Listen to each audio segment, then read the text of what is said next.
خنته ichava chulia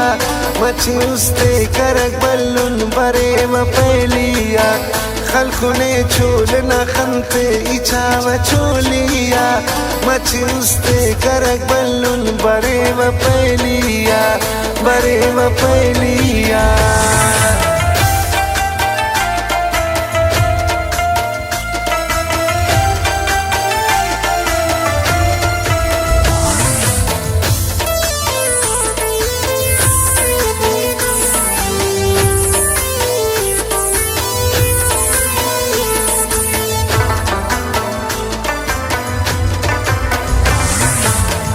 असे अरमान सरे उस्ताउरे आंखना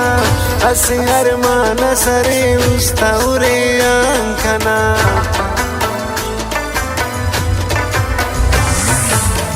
असे अरमान सरे उस्ताउरे आंखना असे अरमान सरे उस्ताउरे आंखना दिनों सुन दश्त फुल बिनी की स्वार उल्लिया मची उस्ते करक बल्लुन बरे म पेलिया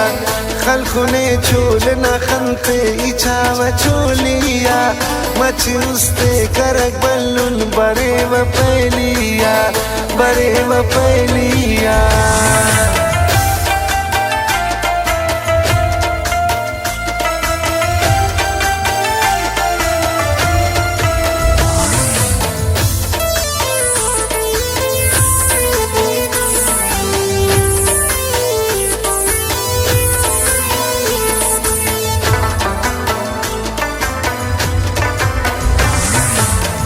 असी फरमाइश असने आन के वही चुमको असी फरमाइश असने आन के वही चुमको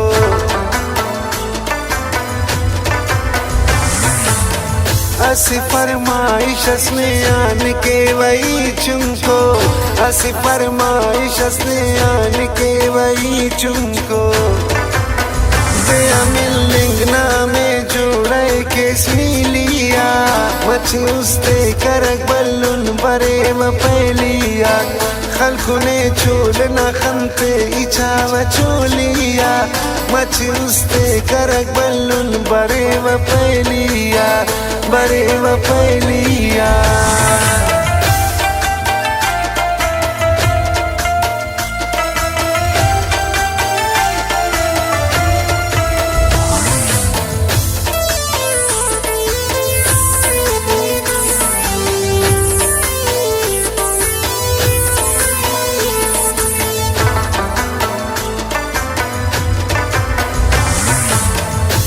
अमर पासमुन मरे कफन की निकारी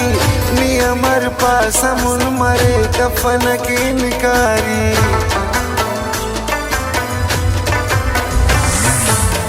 नी अमर पासमुन मरे कफन की निकारी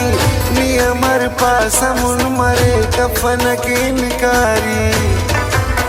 ना हुक्म उस्तो न चलेंगे कक अवेलिया मची उस्ते करक बल्लुन बरे म पेलिया खलखुने चूलना खंते इचावा चूलिया मची उस्ते करक बल्लुन बरे म पेलिया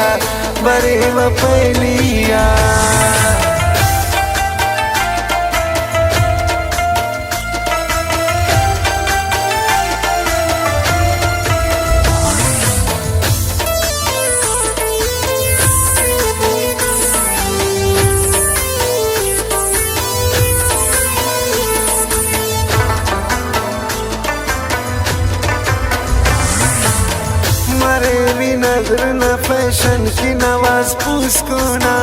मरे भी नजर न फैशन की नवाज पूछको ना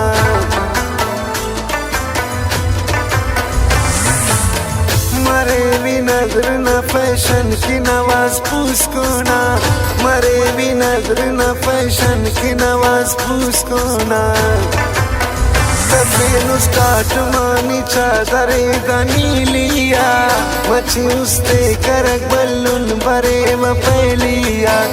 خلقونه چول نخنته ایچاو چولیا مچی استه کرک بلون بره و پیلیا